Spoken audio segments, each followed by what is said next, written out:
Bonjour à tous, salut la team, j'espère que vous allez bien. Bienvenue sur votre chaîne de News Gaming pour un épisode un petit peu spécial, en tout cas spécial pour moi, tout simplement parce qu'aujourd'hui on est au 100e numéro des News Gaming. Alors 100, franchement, 100 épisodes, c'est pas grand chose, c'est même rien du tout comparé à certains youtubeurs, mais tout de même, pour moi ça signifie beaucoup de choses, tout simplement parce que quand je m'y suis lancé dans cette aventure, j'aurais jamais imaginé être un jour au 100e numéro des News Gaming. Ça me fait quelque chose, je vous cache pas. Ça veut dire que ça fonctionne plutôt bien. Ça veut dire aussi que vous êtes là, que grâce à vous, j'en suis au 100e épisode, parce que c'est clair et net, si vous n'étiez pas là, j'aurais lâché l'affaire depuis longtemps. Ça, c'est clair et net. Du coup, c'est vraiment une joie bizarre, immense, contenu, c'est assez étrange, mais 100 épisodes, pour moi, c'est important, même si dans l'absolu, comme je disais, c'est pas grand-chose, mais en fait, tout ça, c'est grâce à vous. Sans vous, c'était pas possible. Du coup, les amis, merci vraiment à tous d'être présents, merci d'avoir rejoint l'aventure, merci d'être là tous les jours, de vos vues, de vos likes, de vos commentaires, vraiment, c'est hyper chaleureux. Je reçois énormément de messages de votre part, très chaleureux, encourageant, qui me donne vraiment beaucoup de force. Et je répète, sans vous, l'aventure n'était pas possible, clairement. Du coup, je ne peux pas dire grand-chose, mais un grand merci. Vraiment. Les amis, on commence tout de suite donc cet épisode numéro 100 des News Gaming. Allez, on s'installe confortablement. C'est parti.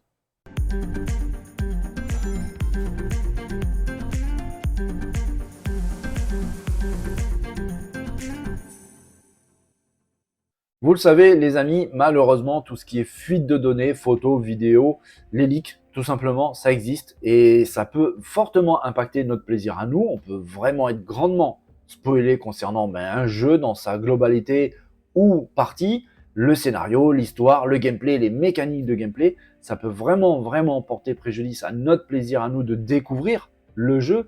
Et puis on voit aussi que ça peut porter préjudice aux équipes de développement. On se souvient avec Rockstar et l'énorme leak concernant GTA, ça a fait grand bruit. Et on va voir ici que certains studios utilisent des méthodes assez radicales, vraiment, pour se protéger de ces fameux leaks, avec par exemple des Starfield et Bethesda. Le jeu arrive bientôt, le 6 septembre prochain, et on apprend que le studio de développement a une façon bien à lui de se protéger de ces vols de données ou de ces leaks, avec la prise de parole d'un développeur, mais développeur sonore pour le jeu Starfield, qui a déclaré sur Twitter tout simplement qu'il ne pouvait absolument rien dire, tout simplement parce qu'il a signé une NDA qui est, en gros, pour expliquer, un contrat de non-divulgation.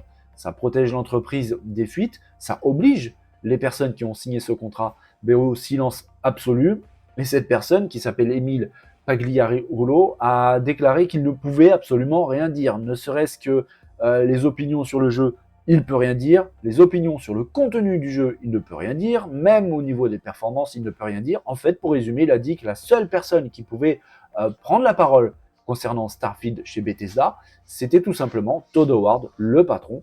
Donc, à part Todd Howard, absolument personne chez Bethesda peut aborder le sujet de Starfield avec la presse ou avec n'importe qui d'autre. Ça protège bien sûr la société Bethesda, mais tout ce qui est leaks, je trouve que c'est vraiment très bien, parce que ça évite un petit peu du stress des développeurs, parce qu'on imagine très bien des gens qui travaillent sur un jeu depuis plusieurs années, qui se retrouvent avec une fuite colossale, majeure sur les réseaux sociaux, sur Internet. On peut très bien imaginer la frustration. Ça évite aussi les spoils vers les fans. On pourrait aussi dire que ça évite aussi d'apprendre des mauvaises nouvelles concernant le jeu. J'espère que là, ce n'est pas le cas. Mais en tout cas, dans l'absolu, je trouve que c'est vraiment très bien. Signer un contrat de non-divulgation, je trouve ça normal. Même ça peut, si on peut trouver ça un petit peu excessif. D'ailleurs, le développeur dit qu'il n'a pas envie de perdre son travail, avec un petit smiley sourire. On imagine bien que s'il dit ça en blaguant, mais c'est peut-être vrai. On ne sait jamais jusqu'où les contraintes de ce contrat peuvent aller. En tout cas, c'est quand même relativement une bonne nouvelle, et pour l'instant, ça fonctionne plutôt bien, parce que c'est vrai qu'à part les images officielles dévoilées par Bethesda, notamment pendant le Xbox Showcase et le Starfield Direct, mais il n'y a pas eu de leaks en fait autour de Starfield. Je trouve que c'est vraiment bien, et ça préserve l'effet de surprise de la découverte du jeu par nous-mêmes. Ça, c'est vraiment une bonne chose. On apprend aussi autre chose concernant Starfield toujours, c'est qu'ils ont un testeur un petit peu VIP, et clairement VIP même, tout simplement parce que ce cher monsieur a déjà le jeu à la maison, il joue déjà, ce cher monsieur, vous l'avez reconnu, Phil Spencer, qui joue déjà à Starfield à la maison sur sa console Xbox Series X. Alors ça ne m'étonne pas, vraiment pas du tout, parce que d'ailleurs je l'avais déjà déclaré sur la chaîne, Phil Spencer est un vrai fan de jeux vidéo, c'est un vrai gamer, un vrai geek. Il avait d'ailleurs déclaré il y a déjà un bon moment, au moment de la sortie et même avant d'avoir dévoilé la console Xbox Series X et S, il avait déclaré que la console était déjà chez lui depuis un petit moment et qu'il s'éclatait dessus après les journées de travail. Je suis pas étonné, je le savais. Maintenant, de savoir qu'il joue à Starfield très régulièrement, ça permet aussi un petit peu de se faire une idée du jeu, de pourquoi pas remonter quelques bugs majeurs avant la sortie du titre. C'est quand même un petit peu son job. On parle tout de même du président de Xbox, donc je trouve ça un peu logique et normal. Peut-être qu'il n'avait pas fait ça pour Redfall, c'est bien dommage, et je pense vraiment qu'il n'avait pas fait ça, parce qu'à l'époque de la sortie de Redfall, il avait fait passer un message où il s'excusait un petit peu de son manque d'implication. Donc à mon avis, ça rejoint un petit peu l'idée. Toujours est-il qu'en fait, il a été découvert en train de jouer sur Starfield sur le Xbox Game Pass par d'autres joueurs qui connaissent son pseudo, qui est P3, P majuscule 3, tout simplement parce que dans la famille, ils sont trois à avoir le prénom de Philippe, parce que Phil, c'est le diminutif de Philippe.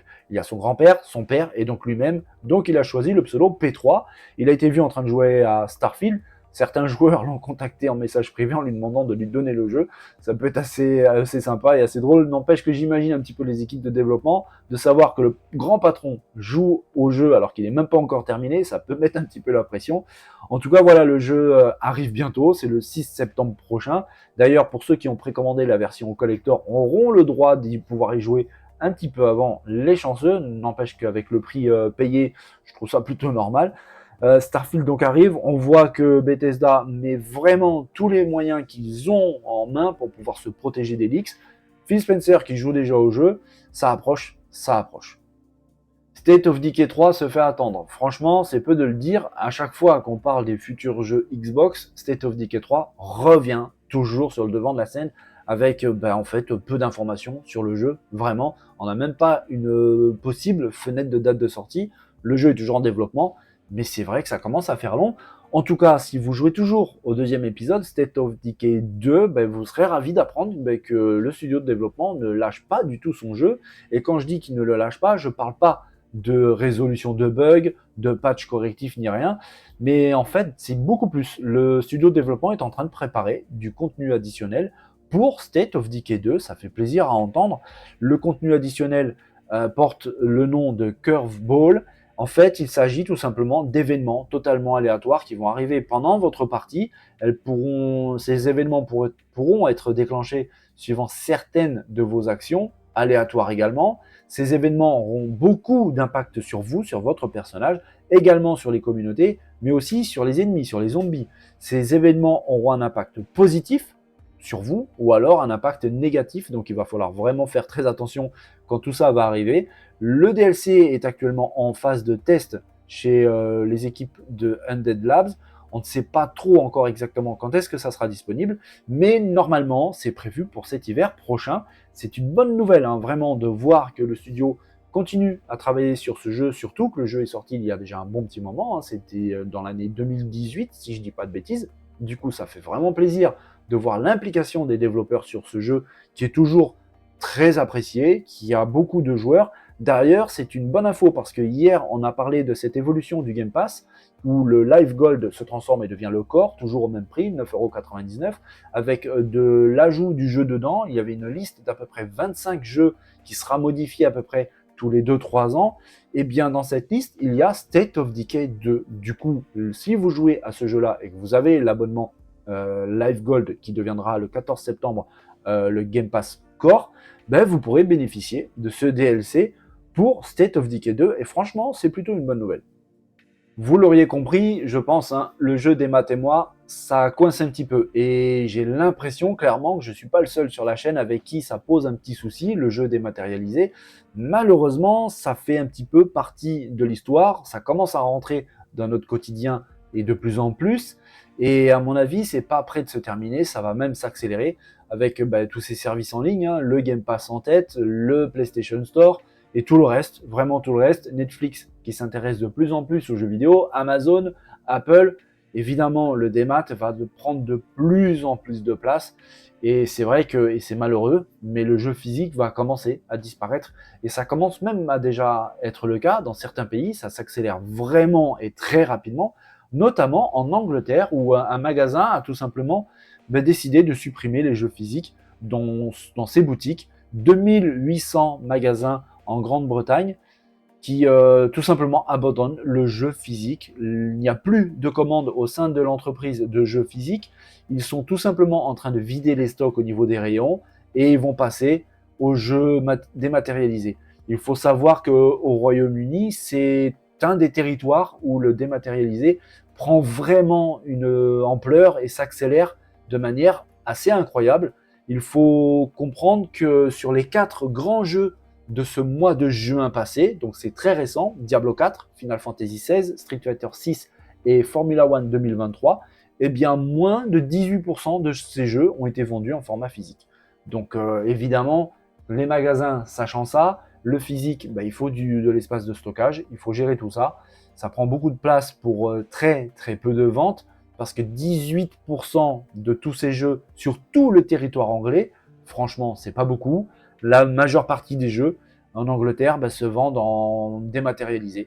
C'est triste, mais c'est comme ça. C'est le sens de l'histoire, hein, tout simplement, avec le jeu mobile, avec tous les services d'abonnement, Game Pass, PlayStation, Amazon qui commence grandement à s'intéresser aux jeux vidéo, Netflix, vous le savez, et tous les autres, Apple. Je suis sûr et certain que ça va évoluer grandement dans un futur plus ou moins proche, parce que c'est vrai que ces rachats très récents d'Activision Blizzard King qui n'est pas encore finalisé, mais franchement, dans quelques heures, quelques jours, ça sera le cas, par Microsoft, va donner beaucoup d'idées aux autres, ça c'est clair et net. Ils vont pas laisser Microsoft s'amuser tout seul et prendre une énorme partie du jeu vidéo au niveau mondial. C'est sûr et certain qu'Apple va réagir. Je pense que Google va réagir. D'ailleurs, on en a déjà parlé sur la chaîne avec un service gaming qui va arriver, je pense, au sein même de YouTube. Ça sera très pratique, mais encore une fois, ça sera du pur dématérialisé. Là maintenant, cette décision de ce magasin en Angleterre qui a aussi pris la décision de ne faire que du démat. Donc c'est triste, mais c'est comme ça fait partie de l'histoire, il va falloir vraiment s'habituer. Le physique va devenir vraiment limite collector, rétro, je ne sais pas encore vraiment comment on va définir ça, mais c'est comme ça. L'histoire avance et nos affinités avec le physique, va falloir mettre ça de côté parce que le démat va devenir la norme. Pour ceux qui ont la fibre nostalgique et qui se souviennent de notre grand héros de notre enfance, Goldorak, alors quand je parle de notre enfance, je parle des plus âgés, comme moi, parce qu'en fait, il faut savoir que la série animée est sortie pour la première fois au Japon en 1975. C'est pas tout jeune tout ça. Eh bien, vous savez que le jeu Le Festin des Loups est en développement chez Microids et que le jeu arrive bientôt. On n'avait pas de date de sortie officielle. Eh bien, ça a été annoncé par l'éditeur et le développeur. Le jeu arrivera le 14 novembre prochain sur absolument toutes les machines, ou presque, car il sortira donc le 14 novembre sur PS5, PS4, sur Xbox One, sur Xbox Series, donc la X et la S, aussi sur PC. Et pour la Nintendo Switch, il va falloir être un petit peu plus patient. Le jeu devrait sortir courant 2024. Pas de date précise pour la sortie pour la Nintendo Switch. Alors, est-ce que le jeu sortira sur la console Switch actuelle ou sur la prochaine machine de Nintendo? Ça, je ne sais pas. Peut-être qu'il sortira sur les deux consoles en même temps. Ça, franchement, je pense que ça sera le cas. En tout cas, le jeu arrive le 14 novembre. C'est, je pense, seulement pour les fans, à savoir qu'il y a plusieurs éditions qui seront disponibles, dont une édition collector que je trouve vraiment très très belle, avec une belle figurine assez grande d'à peu près 25 cm. Ça fait plaisir un petit peu de voir ce héros revenir. Il va falloir patienter, mais pas très longtemps. Le mois de novembre approche à grands pas, vraiment, et le 14 novembre, donc Goldorak, le festin des loups, sur quasiment toutes les consoles, toutes les machines, sauf la Switch. Ça sera un petit peu plus tard, pour 2024. Si vous êtes fan de jeux de stratégie un petit peu à l'ancienne, eh bien cette news est faite pour vous. J'espère que ça va vous faire plaisir parce qu'il y a un petit jeu qui risque de revenir. Alors attention, quand je dis revenir, c'est pas demain ni la semaine prochaine. Il va falloir vraiment être très très patient. Mais en tout cas, c'est un petit jeu, un tout petit éditeur qui s'appelle Blizzard, il me semble, quelque chose comme ça, avec une légende, un monstre véritablement du jeu de stratégie, StarCraft, qui risque de revenir. Le 2 était sorti il y a déjà un bon petit moment, c'était en 2010. Le tout premier, ça date encore un peu plus, c'était en 1998. Et il y avait énormément d'attentes et d'espoir concernant le retour de StarCraft avec aucune information. Franchement, on ne savait rien du tout. J'ai même pas envie de dire qu'il y avait des rumeurs parce qu'en fait, c'était pas vraiment des rumeurs, c'était des suppositions, c'était des notes d'espoir de fans qui véritablement attendaient le retour de ce jeu de stratégie mythique qui est StarCraft avec un épisode numéro 3 très très espéré et non pas attendu. Eh bien, je pense que ça va devenir attendu. Tout simplement parce que le célèbre journaliste Jez Corden, je vous ai déjà parlé de lui, il travaille chez Windows Central, a répondu à des questions sur une conversation Twitter. Aussi simple que ça, certains fans lui ont demandé s'il était au courant d'une certaine relance sur cette saga mythique qu'est StarCraft. Et quand je dis relance, ça aurait été par le biais, par exemple, d'un remaster, d'un remake. Eh bien, le journaliste a déclaré, a répondu que non, pas dans le cas d'une relance. Franchement, en disant ça, il a éveillé un petit peu la curiosité des fans qui lui ont demandé qu'est-ce qu'il en était, est-ce qu'il était au courant d'un possible retour de StarCraft avec un numéro 3, et il a répondu avec un seul mot, il a dit oui. Donc oui, StarCraft 3 est très probablement en développement chez Blizzard. C'est une très bonne nouvelle pour les fans, franchement, parce que s'il y a bien un jeu mythique au niveau du jeu de stratégie, c'est bien cette licence, StarCraft. Et puis de savoir en plus de ça que le rachat d'Activision Blizzard, tiens, comme par hasard, est en train d'être finalisé par Xbox, j'imagine un petit peu que ça doit se frotter les mains chez le géant américain, de savoir que StarCraft 3 est en développement. Ça va vraiment faire venir du monde pour le Game Pass. On verra vraiment ce qu'il en est, parce que comme je vous ai dit au début de cette news, on n'a pas de date, vraiment pas du tout. On n'a aucune déclaration officielle du développeur éditeur Blizzard. Du coup, on ne sait pas du tout quand est-ce que ça sortira. On ne connaît absolument rien. Mais rien que cette petite réponse, oui, ça a vraiment mis le feu sur Internet concernant cette franchise légendaire. StarCraft, franchement, c'est légendaire.